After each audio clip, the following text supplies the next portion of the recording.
안녕하세요. 참새예수 홍정수입니다. 저에게 주어진 오늘의 질문은 하나님 항목에 해당하는데요. 질문의 내용은 성경의 기적 지금도 일어나나요? 하나님은 어디 계시나요? 나는 이렇게 힘든데 정말 함께 계신 거 맞나요? 이런 질문인데 또 다른 구독자의 질문도 있어서 함께 다룹니다. 기도를 통해서 우리는 기적을 이루려 하잖아요. 근데 기적이 안 일어나면 하나님 원망하고요. 어떻게 신앙생활을 바로 할 수 있는지 궁금하다고 질문을 보내왔습니다. 지난번에는 같은 질문을 목회자로서 대답을 드렸습니다. 오늘은 신학자로서의 대답을 드리려고 합니다. 그렇지만 이 시간에 말하는 신학자로서의 대답은 전문적인 의미에서의 신학자로서의 대답은 아닙니다. 신학적인 대답이라고 하는 것은 신학자 A는 이렇게 말했고 신학자 B는 이렇게 말했는데 나는 이렇게 생각한다. 신학자들끼리의 주고받는 탁구 게임을 말하는 건데 그것은 신학 교실에서 하는 놀이 법칙이고 저는 신학자로서의 대답을 드리지만 이것은 어디까지나 교회 현장에서 일하고 있는 목회자들을 염두에 두고 신학적인 대답을 드리는 겁니다. 다음 시간에는 미국에서 제 강의를 듣는 구독자가 제기한 질문인데 천지창조와 진화론, 한국에서는 문교부가 이런 것까지 간섭하지 않기 때문에 상관이 없는데 미국에서는 진화론과 창조론이 여전히 문제가 되고 있습니다. 교회에서는 천지창조를 가르치고 학교에서는 진화론을 가르치고 있습니다. 이런 상황에서 자녀를 둔 엄마의 질문입니다. 천지창조를 어떻게 이해하고 아이들에게 어떻게 설명해야 되나요? 다음 시간에는 천지창조의 문제를 다루려고 합니다. 신약에 오면 주인공이 여호와가 아니고 하나님의 아들 예수 그리스도인데 여러분이 잘 아는 대로 교회에서는 구하라 얻을 것이요 두드리라 열릴 것이다. 무엇이든지 믿고 구하는 것은 다 받으리라. 내 이름으로 구하는 것은 다 이루어 주겠다. 예수님의 직접적인 약속입니다. 따라서 기도가 왜 응답이 없느냐? 왜 옛날에는 기적이 일어났는데 왜 지금은 기적이 안 일어나느냐? 왜 남들은 일어났다고 간증 많이 하던데 왜 나와 우리 가족, 우리 비즈니스, 우리 사업장에서는 안 일어나느냐? 끊임없이 질문을 할 수밖에 없습니다. 이 질문은 굉장히 타당한 거고 이런 질문을 했다라고 하는 것은 그 교회가 분위기가 열려 있다, 개방적이다. 저는 굉장히 긍정적으로 생각을 합니다. 그래서 지난 시간에는 목회자로서의 대답을 드렸지요. 우리는 하나님을 믿는 것이 아니라 예수를 믿는 거고 예수님도 당신 자신을 위해서는 그 전능한 능력을, 권능을 행사하지 않았다. 그것이 인간의 길이었다. 우리는 예수님과 함께 예수님이 믿었던 그 하나님을 따르는 것, 예배하는 것, 그것이 기독교인의 길이다. 여기까지 말씀드렸는데 오늘은 조금 전문적인 이야기를 다루려고 합니다. 따라서 저는 조직신학자이기 때문에 성경을 진지하게 다루는 다른 신학자의 책을 새삼스럽게 참조했습니다. 제가 좋아하는 도미닉 크로스안, 잔 도미닉 크로스안이라고 하는 캐톨릭 신부인데 여자가 좋아서 그랬나요? 루터처럼 정직하게 살고 싶어서 캐톨릭 신부로서 상당한 훈련을 받은 다음에 옷을 벗고 평신도가 됐습니다. 그렇지만 캐톨릭에서는 가장 자랑스러운 성서학자입니다. 이 책을 보니까 조직신학도 한 2년 공부를 했어요. 학위가 2개의 인생입니다. 조직신학하고 성서신학. 그렇지만 조직신학 2년 만에 학위를 땄다. 그것은 제가 생각하는 수준의 조직신학자는 아니라고 볼 수 있습니다. 어쨌든 성경을 어떻게 읽어야 참된 그리스도인이 되느냐, 이 질문은 조직신학자가 풀 수 있는 질문인데, 크로스안이 왜 이런 책을 썼나, 그래서 읽어봤더니 그 서문에 보니까 나도 신학자다 이렇게 밝히고 있습니다. 창세기에서부터 요한계시록까지 성경을 잘못 읽으면 그리스도인, 사랑과 자비와 용서를 얘기하고 있는 그리스도인은 될 수 없다. 성경을 잘못 읽으면 파괴적인 십자군 군인은 될 수 있지만 그리스도인은 아니다. 뭐 그런 취지의 글인데 목사님들은 꼭 한번 읽어보기를 권합니다. 제가 출발한 한국기독교연구소에서 나온 책입니다. 한국에는 번역이 안 됐지만 제가 좋아하는 또 다른 신학자, 제가 신학교 때 읽고 참 좋아했습니다. 세속도시라는 책으로 한국에는 잘 알려져 있는데 하버드 대학 사회인류학 교수였습니다. 지금은 은퇴했죠. 나이가 많으니까.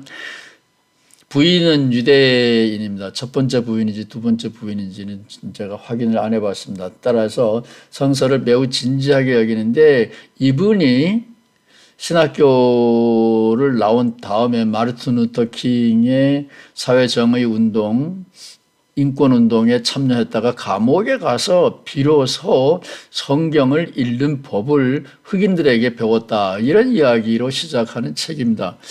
굉장히 의미 있는 책입니다.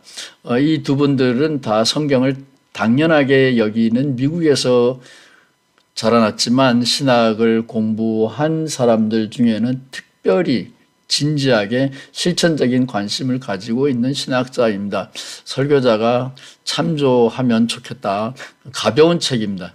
이 책을 읽어보고 제가 새삼스럽게 은혜를 받고 감동을 받았습니다. 오늘의 이야기는 요한복음을 중심으로 하려고 하는데 오늘의 이야기는 요한복음에 나와 있는 기적 7가지 중에서 첫 번째 기적과 네 번째 기적을 다루어 보려고 합니다. 첫 번째 기적은 가나의 혼인잔치에서 물이 포도주로 변했다 뭐 그런 건데 요한이 거기에는 첫 번째 기적이라는 말은 요한복음은 안 씁니다. 첫 번째 표적, 첫 번째 표징 이런 말을 씁니다. 기적과 표적 뭐 이런 얘기를 구분하는 것은 다른 강의 시간에 이미 얘기했기 때문에 여기서는 안 다루겠습니다. 네 번째 기적은 오병이에요. 우리가 잘 알죠. 떡 5개, 물고기 2마리로 5,000명을 먹였다라는 상상할 수도 없는 이야기, 오병이어의 대표적인 오병이어의 기적, 이 두 가지를 학자적인 눈으로 조금 다가서서 읽어보려고 합니다. 읽어보면서 우리가 가져야 될 질문은 신학자들이 묻는 질문은 이런 거예요. 뭐 글자 하나하나를 세심하게 따져보지요. 이 오병이어의 기적을 보고 요즘 현대 미국의 신학자들은 오병이어의 이야기는 구약 성서에 있는 모세의 광야에서 만나를 내려서 많은 사람을 먹였던 기적과 연관된 이야기가 아니라 귀족들의 파티, 심포지움, 소크라테스, 플라톤에 나오는 고대 히랍 로마의 연회, 파티를 염두에 둔 거다. 왜냐하면 같은 단어를 쓰고 있기 때문이다. 미국의 성서학자들은 요즘 그런 이야기를 많이 쓰고 있는데 저는 그것은 아니올시다라고 봅니다. 왜냐하면 이 오병이어의 이야기 자체가 다른 복음서에도 나오는데 거기에서는 분명히 모세의 이야기를 언급하고 있고 오병이어의 기적은 요한복음 6장 1절에서부터 15절 나오는데 요한복음 6장 전체를 읽어보면 이 저자 요한복음은 구약 성서에 있는 모세와 광야에서의 유대인의 이스라엘 백성의 상황을 염두에 두고 있다고 노골적으로 밝히고 있는데 이 이야기를 소크라테스 플라톤의 심포지움, 향연과 연관된 거다, 그거를 모방한 거다, 이렇게 해석하는 오늘날의 미국 신학자들은 좀 비약이 심하다, 저는 그렇게 생각을 합니다. 기적, 우리가 흔히 기적이라고 말하는데 그 기적이 그때는 일어났다고 성경은 기록하고 있습니다. 구약에서도 신약에서도. 지금도 일어나나 어떤 사람은 일어난다고 간증을 계속하고 있습니다. 그런데 우리는 그런 기적이 일어나는 것을 경험하고 있지 못하여 기도를 하다가 낙심한 사람들이 문제를 제기했고, 그런 교우들이 있는 교회에서 목회자는 어떻게 성경을 다룰 것이냐. 예, 그게 오늘의 이야기의 핵심이죠. 과학이 말하는 기적, 그것은 우리가 흔히 신비라고 말하는데 그것은 성경에 나와 있는 기적, 표적과는 상관이 없습니다. 왜냐하면 과학이 말하는 신비와 기적은 오늘은 신비지만 과학이 좀 더 발전하게 되면 아하, 이런 거구나. 그래서 그 신비는 지워집니다. 물론 또 새로운 비밀이 나타나게 되고 그때 또 신비하고 막 그러다가 또 과학이 발달하면 그것이 해명이 됩니다. 원인과 결과, 풀이가 된다면 기적은 사라지게 되는 거죠. 그러나 종교적인 의미에서, 성서적인 의미에서 신비, 기적, 표적 등등은 하나님이 메시지를 전달하는 특별한 도구, 메시지의 도구, 언어의 도구입니다. 이 점을 잊지 마시기 바랍니다. 결론적으로는 성서는 하나님이 우리들에게 당신의 특별한 메시지를 전달하기 위하여 여러 가지 도구를 사용하는데 그 도구 중에 하나가 우리가 흔히 말하는 기적, 표적, 기사와 이적, 이런 등등의 단어입니다. 일상적인 것, 특별한 행동을 신이, 신적인 존재가 했을 때 우리들은 그것을 기적, 표적이라고 부르는데 성서의 핵심은 이 특별한 것에 있는 것이 아닙니다. 이게 핵심은, 눈여겨보는 핵심은 사건 자체가 아니라 이 사건을 통하여 우리에게 어떤 메시지가 전달되느냐, 메시지에 포인트가 있습니다. 기적이 일어났느냐? 예, 히틀러 잘 아시죠? 이게 히틀러의 가스실입니다. 히틀러의 가스실 문 앞에까지 끌려갔다가 온 유대인을 제가 만나서 대화를 해봤습니다. 당신은 어떻게 하나님을 믿습니까? 예, 그들이 어떻게 하나님을 믿는지 이야기는 다른 기회에 말씀드리겠고, 히틀러의 가스실에 끌려갈 운명의 포로가 되었기 때문에 죄수 번호 문신이 이렇게 찍혀 있는 분을 제가 만나서 물어봤습니다. 하나님 믿느냐? 그 대답은 간단하지 않습니다. 하나님을 믿긴 믿는데 바울이 믿는 연약한 하나님을 믿습니다. 모세가 가르쳐줬던, 모세가 우리에게 보여주었다고 하는 엘샤다이, 전능자 하나님, 그런 하나님은 히틀러 때에 나타나지 않았습니다. 그런 하나님은 안 믿습니다. 못 믿습니다. 그런 하나님은 더 이상 나타나지 않습니다. 유대인들은 확실하게 압니다. 그때는 일어났는지 모르지만 전능하신 하나님이 히틀러 시대에는 1도 나타나지 않았습니다. 따라서 그런 것에 의지한다면 오늘날의 유대인들은 하나님을 버려야 됩니다. 그러나 그들은 하나님을 아직도 안 버리고 있는데, 결론부터 말하면 그들은 바울의 연약한 하나님을 발견했기 때문에 그렇습니다. 그것은 또 다른 문제이기 때문에 넘어갑니다. 기적이 일어나나요? 교회에서는 자꾸 일어난다 그러는데 유대인들은 말합니다. 안 일어난다. 그런 일도 없다. 그래도 나는 하나님을 믿는다. 그래서 유대인들이 바울의 하나님을 믿는데 오늘날 기독교인들은 아직도 죽은 신, 엘샤다이, 옛날 이야기 속에 등장하는 모세의 하나님을 아직도 믿고 있다는 게 안타까울 뿐입니다. 하나님이, 예수님이 일으키는 각종 특별한 사건은 메시지 전달의 도구일 뿐입니다. 이 사건 속에 들어있는 메시지가 무엇이냐? 이것을 주목하는 것이 목회자가 성경을 다루는 주안점이 되어야 됩니다. 사람들을 자극하고 흥분시켜서 엉뚱한 데로 데려가는 것은 옳은 일이 아닙니다. 그것은 사꾼 목자라고 예수님 말한 거짓 목자인데 저는 교육을 잘못 받아서 그런 이상한 일을 한다라고 확신합니다.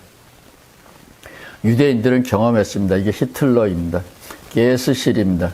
이 가스실에 끌려가서 가스로 샤워할 때 15분만 틀어놓으면 저같이 비리비리한 사람은 뭐 5분도 못 견디겠지만 여러분처럼 건장한 사람이라고 할지라도 15분만 가스를 맞으면 죽는데요. 편안하게 죽여주니까 고마운가요? 예, 이 가스실에 끌려갔다가 살아남은 유대인을 제가 직접 만나서 물어본 거죠. 모세의 하나님, 기독교인들은 자꾸 있다 그러는데 그 하나님은 옛날에는 있지만 지금은 사라졌습니다. 꿈 깨시기 바랍니다. 지난 3년 반, 3년 동안 지구촌에서는 코로나19라는 이상한 재앙을 당했지요. 유대인이 히틀러 때문에 3년간 600만 명이 세상을 떠났다면 오늘날 지구촌에는 아무 이유도 없이 무고한 사람들이 1천만 명 이상 3년 안에 세상을 떠났습니다. 그럴 때 하나님 잘 믿는 사람이 특별한 보호를 받았나요? 아닙니다. 자꾸 하나님을 믿는 사람들이 보호를 받았다 그러는 것은 거짓 정보입니다. 성경에도 나와 있습니다. 기적을 일으킨다고 할지라도 그 사람들이 어디로 끌고 가는지 눈여겨보고 어떤 하나님으로 인도하는지 보고 따라가지 말라고 돌로 쳐 죽이라고 말합니다. 성경은 말합니다. 기적을 일으키지 못하면 거짓 예언자다. 기적을 일으켜도 사기꾼이다. 조심하시기 바랍니다. 첫 번째 표적, 요한복음 2장. 네 번째 표적은 사실상 요한복음 6장 전체에 나와 있다라고 볼 수 있습니다. 첫 번째 표적은 잔치집에서 포도주가 떨어졌는데 물이 그 집 문 앞에는 다 물이 있어요. 손님들이 거기 들어와서 발을 씻고 손을 씻고 식사를 해야 되기 때문에 연회장 앞에는 물이 있었다 그럽니다. 그 물을 떠다가 파티장에 연회장에 갖다가 줬습니다. 이게 지금 물입니다. 이 오른쪽에 있는 그림은 빌립이 소년이 가지고 온 보리떡 5개와 물고기 2마리를 예수님에게 갖다 드리는 네 번째 표적이고, 이 첫 번째 표적은 하인이 물 항아리, 손님들이 왔을 때 발 씻고 손 씻을 항아리에 있는 그 물을 이 포도주에다가 담는 겁니다. 그런데 이 1번 표적을 잘 읽어보면 학자들의 통찰력으로 제가 말씀드립니다. 물이 포도주로 변했다라는 기록이 없습니다. 물을 담아다가 연회장에 갖다 줬습니다. 그게 주안점이에요. 학자들이 읽는 겁니다. 1번, 기적이 변하는 것을 목격자는 없다. 물을 떠다가 준 거예요. 사람들이 취했을 뿐입니다. 두 번째, 새로운 항아리의 포도주가 더 고급이었는데 그 새로운 항아리는 6개의 물이고 그 물을 떠다가 주었는데 그 물이 변하여 더 고품격의 포도주가 됐다. 기독교가 유대교보다 훨씬 고품격의 포도주다. 첫 번째 표적의 목표는 거기에 있다라는 거예요. 그래서 첫 번째 표적 2장 11절 첫 번째 표적의 결론, 아무도 몰라요. 물이 포도주가 됐는지 사람들은 먹고 취하고 잘 파티는 끝났는데 이 비밀을 아는 사람들은 다른 사람들이 아니에요. 예수님의 제자들이, 예수님 옆에 있었겠죠. 예수님의 제자들이 우리 주님, 우리 선생님 보통 사람이 아니네. 예수님의 능력을 체험하고 제자들이 예수를 믿게 되었다. 이게 포인트입니다. 다른 사람들은 모르는 거예요.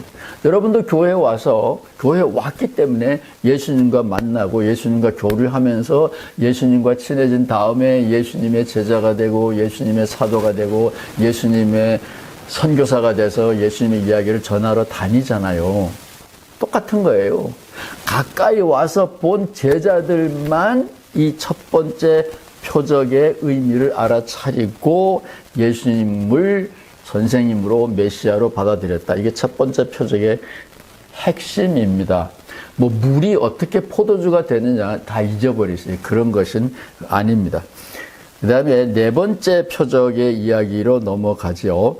네 번째 표적 이야기는 갈릴리 해변, 해변이니까 뭐 모래사장일까요? 거의 사막 비슷한 그런 해변에서 5천 명의 참여자들이, 구경꾼들이 왔습니다.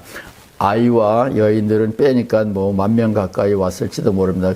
큰 군중들이 예수님을 따라왔는데, 요한복음에는 예수님이 빌립을 시험했다 그러는데, 빌립이 예수님의 명령을 따라서 행동을 했고, 그 빌립이 예수님께 와서 우리가 가지고 있는 거는 이거밖에 없습니다 라고 얘기하면서 보리떡 5개와 물고기 2마리를 지금 예수님께 갖다가 드리는 거예요. 그래서 예수님께서 빌립이 가지고 온 떡과 생선 2마리를 들고, 교회에서 성찬식 할 때 그렇게 하죠. 들고 기도를 드렸습니다. 예수님이 하신 게 아니에요. 이 5천 명을 먹인 표적의 핵심은 예수님은 기도했고, 있는 거 가지고 기도했고, 하늘이 응답을 했습니다. 요게 이야기의 핵심이에요. 구조예요. 우리가 생각하는 것처럼 뭐 빵에서 기적이 나왔다. 핵심이 그리로 가면 안 돼요. 있는 거 가지고 기도드렸고, 하늘이 응답하여 5천 명이 굶주릴 판인데 그 위기를 해결했다라는 게 5천 명을 해변에서 먹인 표적의 핵심입니다. 그런데 이 표적이 효과가 있었느냐?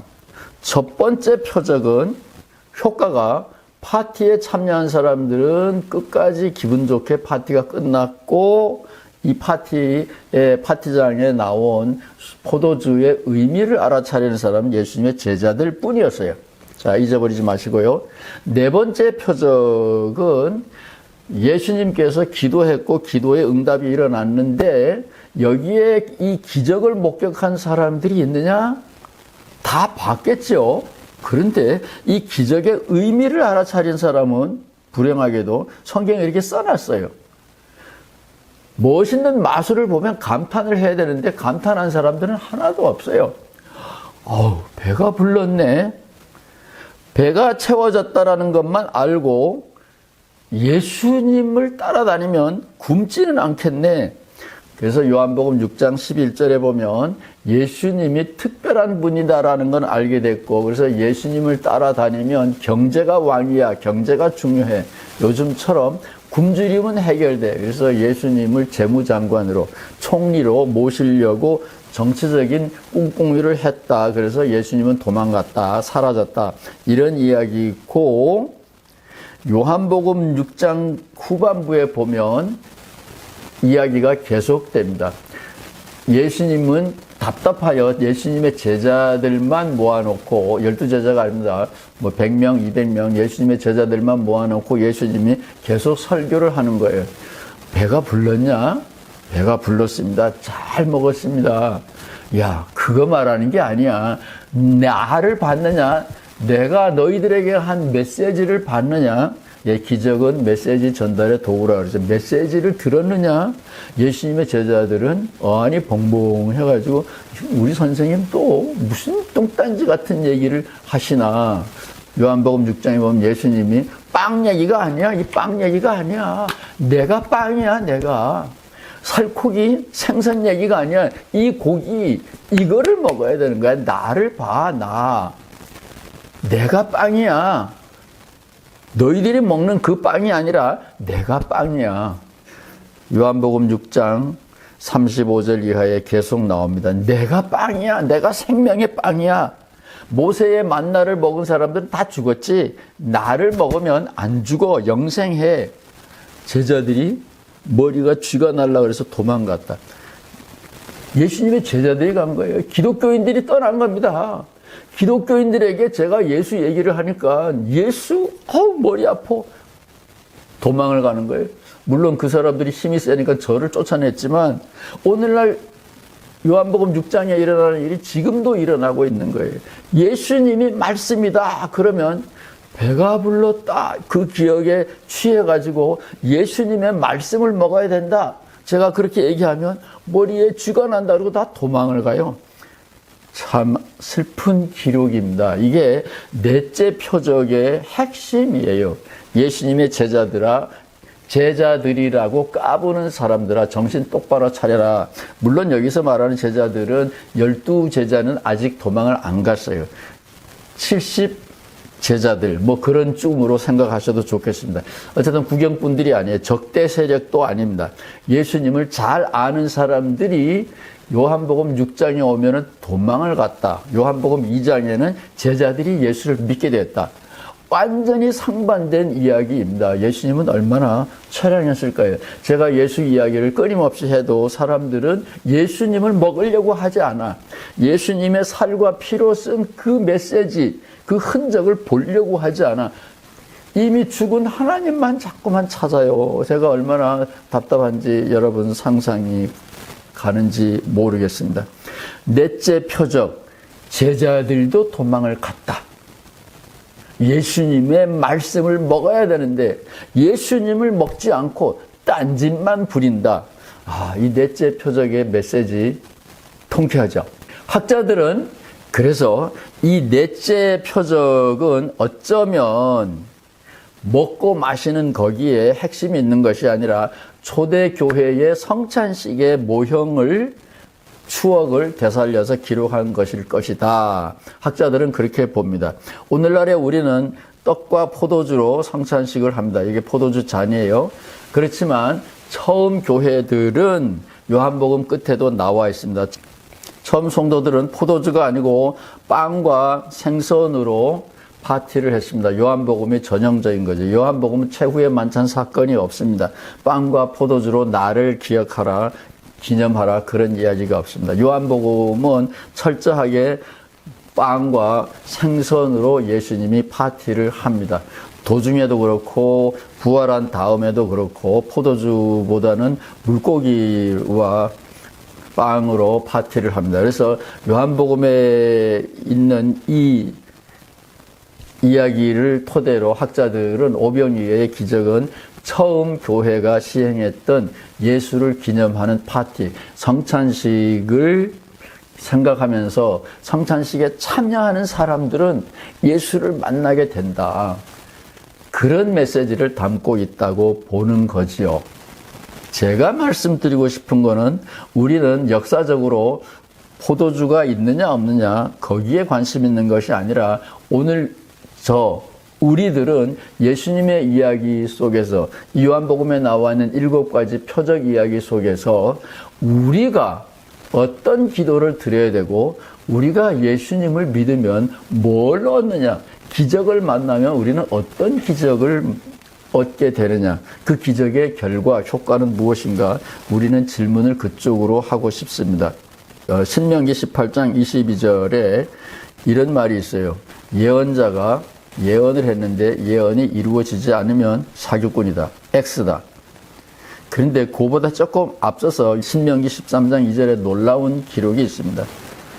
기적을 일으킨다고 할지라도 그 기적을 따라가면 어떤 신을 만나느냐, 어떤 세계를 만나느냐, 어떤 가치관을 만나느냐 눈여겨봐야 되고 그것이 여호와 하나님이 아니면 그 사람, 그 예언자 기적을 일으켰다고 할지라도 돌로 쳐 죽여라. 이게 신명기예요. 예수님과 저는 신명기 별로 안 좋아하는데 이 대목에는 이 신명기 13장에 있는 대목은 참 놀라운 통찰입니다. 기적을 일으켰다고 할지라도 그 기적을 일으키는 메신저, 설교자, 예언자가 추구하는 세상, 그가 추구하는 신의 속성, 이런 걸 잘 봐라. 사기꾼들이 너무 많으니까 조심해라. 이런 거죠. 제 주변에도 보면 사기꾼들이 얼마나 많은지 몰라요. 저도 이제 유튜브를 하니까 유튜브를 보잖아요. 막대한 부를 창출하는 비결. 집에서 300만 원 버는 비결, 500만 원 버는 비결, 600만 원 버는 비결, 마우스 클릭 한 번으로 매월 287만 원 버는 비결. 뭐 이렇게 기적을 팔고 있는 사람들이 교회 안에도 유튜브 선상에도 얼마나 많은지 모릅니다. 우리는 물어야 돼요. 신명기 13장에 있는 대로 그 기적을 낳는 사람들이 우리를 어떤 세상으로 끌고 가느냐, 어떤 품격의 사람이 되도록 유혹하고 있느냐 꼭 물어봐야 된다. 기적이 일어나느냐 안 일어나느냐 그것만 보면 큰 코 다칩니다. 그래서 교회에서 예수님의 말씀, 예수님을 먹는 사람들은, 예수님을 만나는 사람들은 처음 기적처럼 우리는 어떤 예수를 믿게 될까 질문을 해야 되고, 저는 바울을 자신 있게 추천을 합니다. 예수님을 만나게 되면, 예수님을 먹으면, 예수님의 말씀을 실천하면 저는 바울 경험을 한다라고 봅니다. 바울은 고린도후서 12장 7, 8절에서 이렇게 말합니다. 내 몸에는 가시로 콕콕 찌르는 것 같은 병이 하나 있는데 이것을 고치기 위하여 내가 하나님께 간절히 3번이나 기도했는데 들어주지 않았다. 그래서 바울은 하나님이 나를 버린 줄 알았는데 내가 교만해질까 봐 하나님께서 나를 이 질병을 통하여 보호해 주고 계신다라는 것을 알았다. 그래서 고린도전서 15장 10절에 나의 오늘이, 내 모습이, 이 고통 속에 살고 있는 내 모습이 하나님의 은혜다라는 거예요. 기적, 표적의 핵심은 내가 하나님의 은혜, 은총 안에 있는 임마누엘의 자녀다라는 것을 확신하게 되는 길, 그것이 은총의 체험의 핵심입니다. 요거를 잊어버리지 마세요. 요한복음이 그것을 잘 말해주고 있습니다. 바울 사도가 그것을 다른 글로 잘 표현하고 있어요. 예수님의 제자들이 오병이어의 기적을 눈으로 봤는데 예수님의 말씀을 담지 않았기 때문에 떠나갔다 그랬어요. 제가 한 말이 아닙니다. 바울은 자기의 기도가 응답되지 않았어요. 가시로 찌르는 것처럼 참 힘들대요. 그 와중에 나의 오늘이 내가 잘나서가 아니라 내 덕이 아니라 하나님의 은혜다 이렇게 고백을 하고 있습니다. 기적을 만나면, 표적을 만나면, 하나님의 은총을 체험하게 되면 저는 바울의 체험, 바울의 경험, 바울의 고백을 하게 된다. 저는 그렇게 봅니다. 성서에 나와 있는 기적을 다루실 때 목사님들은 굉장히 조심하셔야 되고, 성도님들은 기적의 이야기를 하고 기적을 일으키는 장풍을 날리는 광경을 우리 눈에 보여주었다고 할지라도 이 기적몰이가 어디로 가고 있는지, 어떤 세상으로 우리를 인도하는지, 어떤 인간이 되도록 유도하고 있는지 잘 살펴야 된다 그랬어요. 거짓 예언자, 사기꾼들도 그런 일을 능히 할 수 있기 때문에 그렇습니다. 다음 시간에는 무슨 주제를 하는지 아시죠? 감사합니다. 머리에 쥐나지 않았으면 좋겠어요. 머리에 쥐나면 예수님의 제자들도 떠나갔거든요. 계속해서 응원해 주시면 고맙겠습니다.